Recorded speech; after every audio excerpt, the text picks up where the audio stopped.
یہ کیسا جھوٹ ہے کہ گھر میں اسلام کو زندہ نہیں رکھنا چاہتا اور سڑکوں پر اسلام زندہ باد۔ ابتدا اپنے گھر سے ہو، ابتدا اپنی زندگی سے ہو۔ شرم ہے ان نوجوانوں پر جو حضور کی سنت نہیں رکھنا چاہتے اور جان دینے کی بات کرتے، حضور پاک پر جان دینے کی بات اور حضور پاک کی سنت سے دوری، یہ میل نہیں کھاتی بات، یہ عمل اور قول میں میل نہیں کھاتی ہے بات۔ اس لیے آؤ ہم جب نعرہ لگاتے ہیں اور بات کرتے ہیں تو مکمل یقین کے ساتھ اور آج عہد کر کے اٹھیں گے، انشاءاللہ عہد کر کے اٹھیں گے۔ کیا عہد کریں گے؟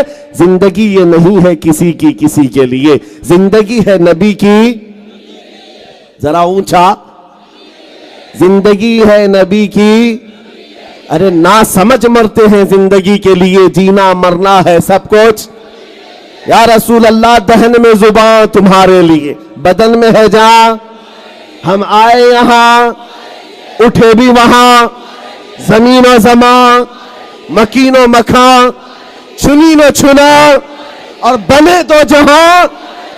جب سب کا یہ یقین ہے کہ رسول اللہ کے لیے ہم نے وقت کر دیا ہے، ہماری زبان بھی، ہماری جان بھی، ہمارا آنا بھی، ہمارا اٹھنا بھی سب رسول اللہ کے لیے ہے، تو کیا ہی اچھا ہوتا کہ دنیا دیکھ کر کے تمہارا نام پوچھ کر کے پہچاننا چاہتی ہے۔ تم جب پوچھتے ہیں تم سے نام کیا ہے تمہارا، نام کچھ بتا دیا، اس سے بھی پتا نہیں چلا ببلو نام ہے، پھر پوچھا کہ پتا نہیں چل رہا کدھر کا ہے، باپ کا نام پوچھا، باپ کا نام راجہ بتایا، وہاں بھی نہیں پتا چلا، پھر دادا کا نام پوچھا، کچھ نہیں کامن لگ رہا ہے۔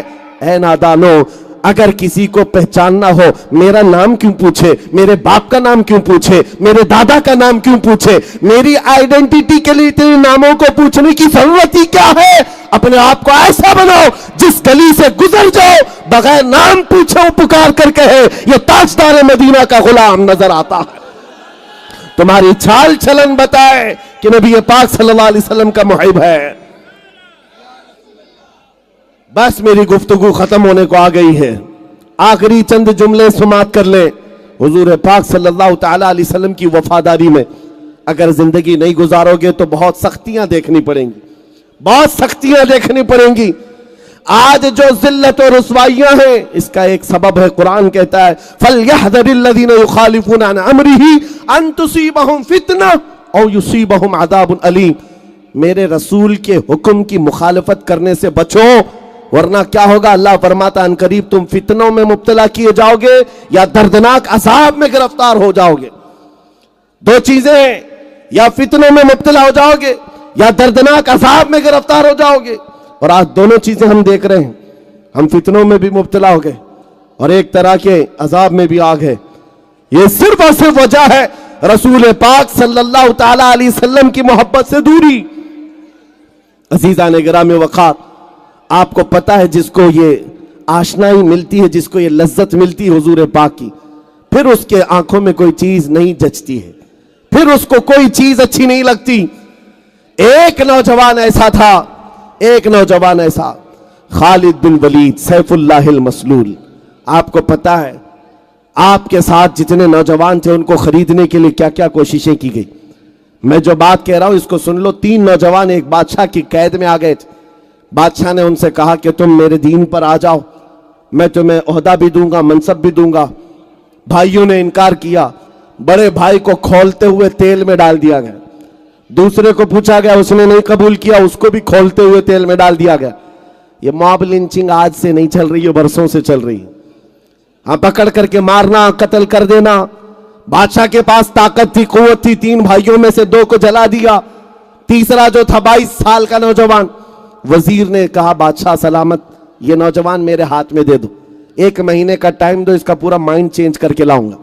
اور ہر زمانے میں نوجوانوں کو خریدنے کے لیے 2 ہی طاقتیں ہیں، ایک عورت ہے، دوسری دولت ہے۔ عورت اور دولت کے ذریعے سے کتنے لوگوں کا ایمان خریدا جاتا ہے۔ وزیر نے اس نوجوان کو اپنے ہاتھوں میں لے لیا اور گھر لے گیا۔ گھر لے جا کر کے اپنی حسین و جمیل بیٹی، جس کے رشتے کے پیغامات بڑے بڑے بادشاہوں کے شہزادوں سے آتے تھے، اس لڑکی کو لگا دیا کہ تو 1 مہینے کا ٹائم ہے، اس کا دل اپنی طرف کھینچ لے اور اس کا مائنڈ چینج کر اپنے دین میں داخل کر لے، منہ مانگا انعام بادشاہ سے دلا دوں گا۔ ہوا، لڑکی بھی تیار اور نوجوان لڑکا ہے، جس کے پاؤں آج بہت جلدی پھسل جاتے ہیں، ان کے لیے میں کہہ رہا ہوں، کیوں پھسلتے ہیں پتہ ہے؟ کیوں تمہارے پاؤں پھسل جاتے؟ اس نوجوان کو جب یہ چیلنج تھا تو رات کے وقت جب اندھیرا چھا جاتا، وہ لڑکی حسین و جمیل خوبصورت دوشیزہ کمرے میں داخل ہوئی، جیسے وہ داخل ہوتی یہ مصلی بچھاتا اور سجدے میں چلا جاتا۔ وہ کھڑی انتظار کرتی، یہ سجدے سے اب اٹھے تب اٹھے، صبح ہو جاتی وہ سجدے سے اٹھتا نہیں تھا، جب تک وہ جاتی نہیں سر نہیں اٹھاتا۔ دوسرے دن آئی یہی حال، تیسرے دن آئی یہی حال، مہینہ گزرنے کو آیا، وہ بیٹھی رہتی، اونگتی رہتی، سوتی رہتی، انتظار کرتی۔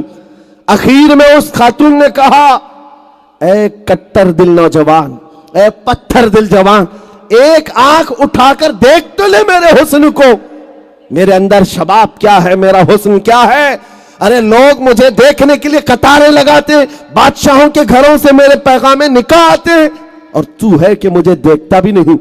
نوجوان نے سر اٹھائے بغیر کہا، اے خاتون تو اپنے مقصد میں کامیاب نہیں ہو سکتی، واپس چلی جا، اس لیے کہ جن آنکھوں میں جمال مصطفیٰ بسا ہو، دنیا کا حسن اسے دھوکہ نہیں دے سکتا، دنیا کا حسن اسے دھوکہ نہیں دے سکتا۔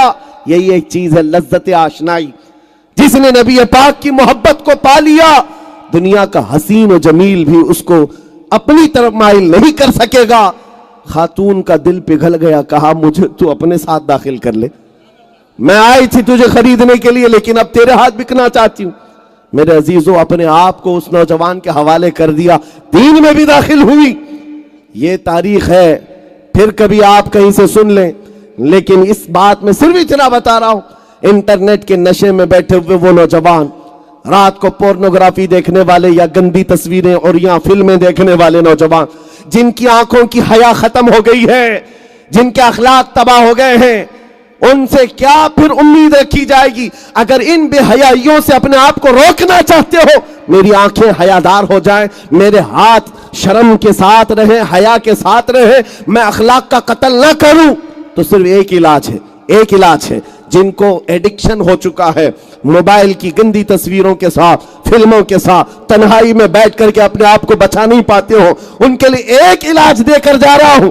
رات کی اندھیریاں جب آ جائیں، میرے عزیزوں، موبائل اٹھانے کی بجائے ایک بار وضو کر کے بیٹھو اور صرف اتنا کہو، یا رسول اللہ، سنا ہے آپ ہر عاشق کے گھر تشریف لاتے ہیں، یا رسول اللہ، سنا ہے آپ ہر عاشق کے گھر تشریف لاتے ہیں، میرے گھر میں بھی ہو جائے چراغاں، میرے گھر میں بھی ہو جائے چراغاں، میرے آقا آؤ کہ مدت ہوئی ہے تیری راہ میں اکھیاں بچھاتے بچھاتے، تیری یادوں میں اور تیری چاہتوں میں بڑے دن ہو گئے گھر کو سجاتے سجاتے۔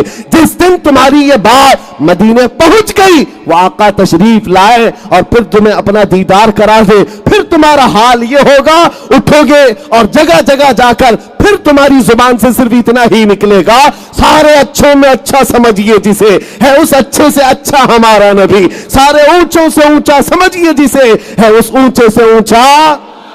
ارے جن کے تلووں کا دھون ہے آب حیات، ہے وہ جانے مسیحا ہمارا نبی، بجھ گئی جس کے آگے سبھی مشعلیں، شمع وہ لے کر آیا۔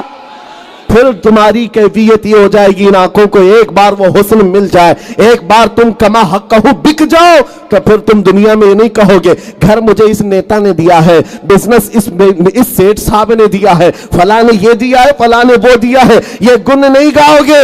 جس وقت تمہاری آنکھوں کو لذت مل جائے، تب پھر تم پکار کر کہو گے، کون دیتا ہے دینے کو منہ چاہیے، دینے والا ہے سچا۔ لبیک یا رسول اللہ، لبیک یا رسول اللہ، لبیک یا رسول اللہ۔ آج ہم یہ عہد کر کے جاتے ہیں، یا رسول اللہ، آپ کے لیے جینا سیکھتے ہیں، آپ کے لیے مرنا سیکھتے ہیں، بس شرط آپ کے لیے یہ ہے میرے عزیزو، قوت عشق سے ہر پست کو بالا کر دو، دہر میں نام محمد سے اجالا کر دو۔ وآخر دعوانا الحمدللہ رب العالمین۔